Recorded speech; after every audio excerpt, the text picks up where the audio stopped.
Good afternoon, students. Welcome to my YouTube channel, DS Group of Education.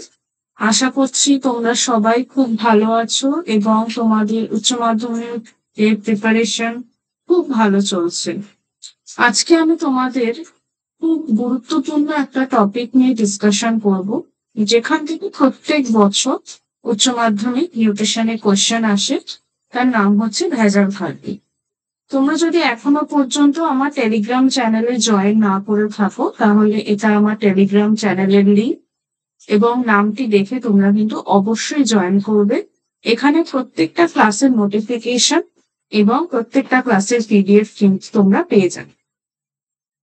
আজ থেকে আমার batch course শুরু হয়েছে। তোমরা যদি এখনো পর্যন্ত জয়েন না করে থাকো এবং তোমাদের রিভিশন বা নতুন করে যে বেসিক লার্নিং সেটা করতে চাও, তাহলে কিন্তু ব্যাচ কোর্সে জয়েন করতে পারো। ডেসক্রিপশনে আমার মেইল আইডি দেওয়া রয়েছে, সেখান থেকেও আমাকে কন্ট্যাক্ট করতে পারো, বা এটা আমার মেইল আইডি আমি লিখে দিলাম, এখানেও কিন্তু আমাকে যোগাযোগ করতে পারো। dsgroup717@gmail.com। প্রথমে তো আমরা দেখবো যে ভেজাল খাদ্য কি। সামাজিক পুষ্টি লাভের একটি প্রধান অন্তরায় হচ্ছে ভেজাল খাদ্য।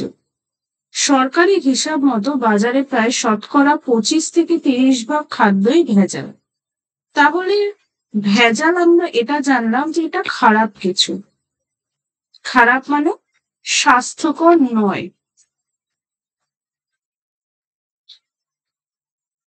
তাহলে ভেজাল কি? ভেজাল বলতে আমরা কি বুঝি?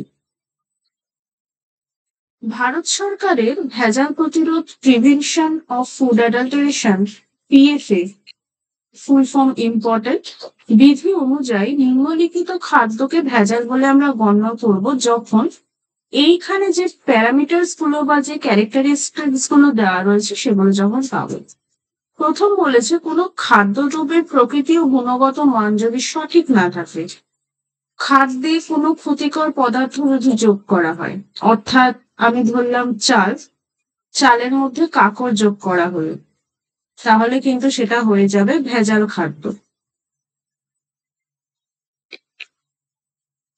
কোনো উপকারী উপাদান যদি অপসারণ করে দেওয়া, অন্য কোনো নির্মাণের অথবা সস্তা জিনিস আংশিকভাবে অথবা সম্পূর্ণভাবে মূল বস্তু স্থান দখল করে।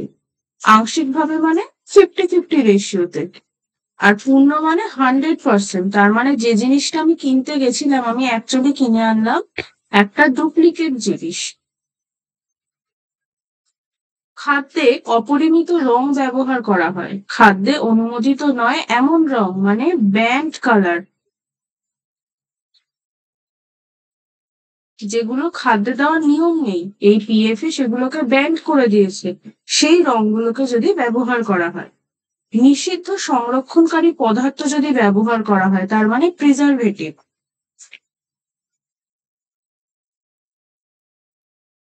এই প্রিজারভেটিভ খাদ্যকে সংরক্ষণ করতে সাহায্য করে। এবার এমন কিছু নিষিদ্ধ সংরক্ষণকারী পদার্থ ব্যবহার করা হতে পারে যেগুলো আমাদের স্বাস্থ্যকর নয়, স্বাস্থ্যের জন্য ক্ষতিকর, তখনও কিন্তু সেটাকে আমরা ভেজাল খাদ্য বলবো। কোনো খাদ্য বা পানীয়তে যদি লেবেলের উপর উপাদান সঠিকভাবে না লেখা থাকে, ধরলাম আমি একটা ওটসের প্যাকেট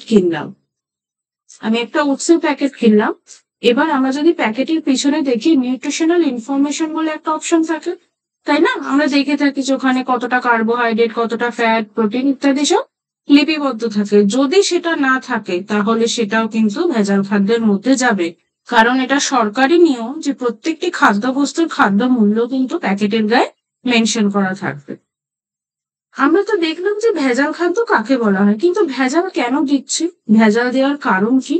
বাজারে যদি খাদ্যের ঘাটতি হয়, মানুষের প্রয়োজনের তুলনায় যদি কম সরবরাহ করা হয়, ব্যবসায়ীদের যদি বেশি মুনাফা লাভের আকাঙ্ক্ষা থাকে, এবং ধনী হবার উদ্দেশ্যে কোনো কোনো ব্যবসায়ীকে খাদ্যে ভেজাল দেবার মতন কিন্তু জঘন্য অপরাধও তারা করে থাকে। কয়েকটি ভেজাল খাদ্য কি কি? দানা শস্য এবং ডাল যেগুলো হয় তার মধ্যে কি কি ভেজাল দেওয়া হয়? যেমন চালের মধ্যে কাঁকড় আমি আগেই বললাম, মাটি দেওয়া হয়, ময়লা দেওয়া হয়, ইঁদুরের মল মেশানো হয়। দুধ এবং দুধের যে সমস্ত প্রোডাক্ট গুলো রয়েছে তার মধ্যে কি মেশানো হয়?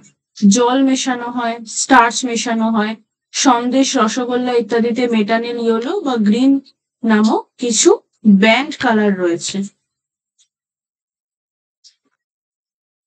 সেগুলো কিন্তু মেশানো হয়। মেটানিল ইয়েলো কিন্তু এরকমই একটা ব্যান্ড কালার।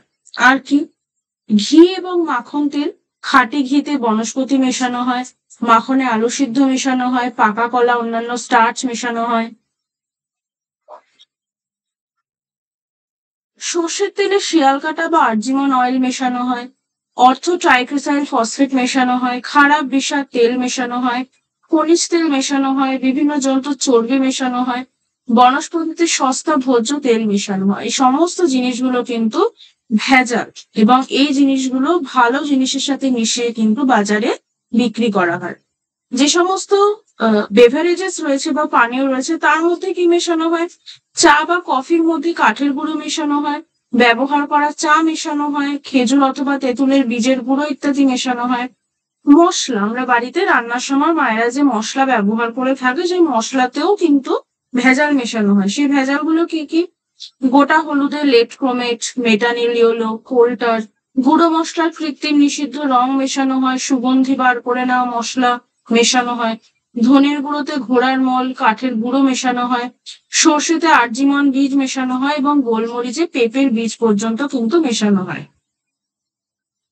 ভেজাল দ্রব্য শরীরে অপরিসীম ক্ষতি করে, সেটা তো আমরা জানলাম, এবং কি কি ধরনের ভেজাল দ্রব্য মেশানো হয় বা কিভাবে বিষয়টা করা হয় সেই সমস্ত বিষয় আমরা কিন্তু দেখলাম। এবার প্রশ্ন হচ্ছে যে ভেজাল খাদ্য শরীরের অপরিসীম ক্ষতি কিভাবে করে। বলছি, শিয়াল কাটা বীজের তেল যদি কেউ 1 থেকে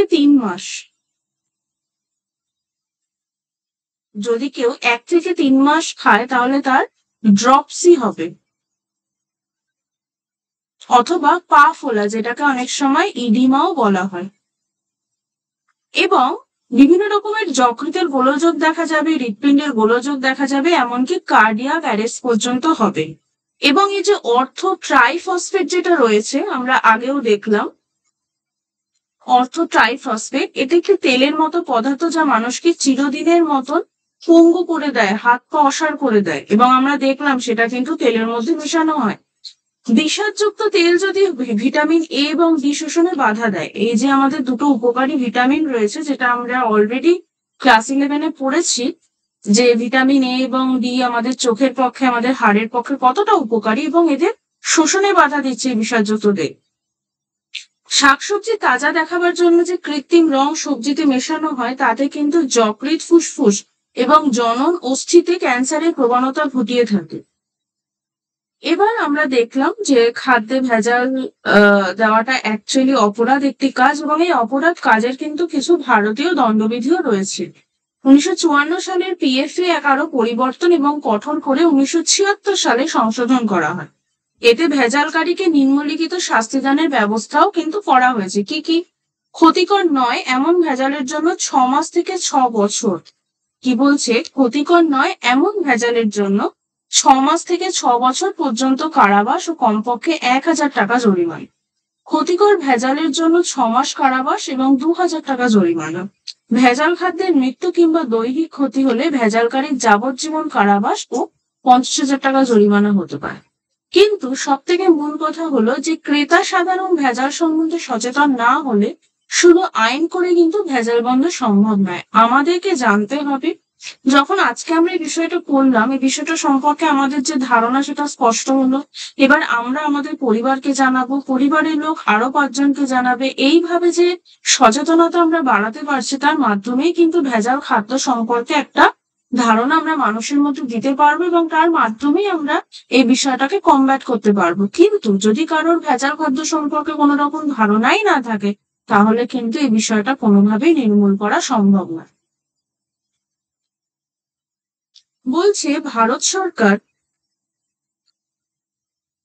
খাদ্যদ্রব্যের মান বজায় রাখার জন্য আগমার্ক ও আইএসআই সার্টিফিকেশন মার্কস প্রবর্তন করেছে।